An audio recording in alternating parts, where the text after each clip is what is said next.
We are given the question A part, identify the chiral molecule in the following pair. B part, write the structure of the product when chlorobenzene is treated with methyl chloride in the presence of sodium metal and dry ether. And C part, write the structure of the alkene formed by dehydrohalogenation of 1-bromo 1-methyl cyclohexane with alcoholic KOH. The answer for the A part, it is chiral molecule. It is the first molecule, that is this, as its mirror image is not superimposable on the original molecule.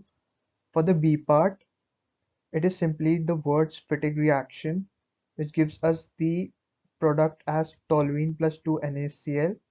And for the C part, that is for dehydrohalogenation of 1-bromo 1-chloro methyl cyclohexane with alcoholic KOH, we get this as the major product and this as the minor product along with HBr.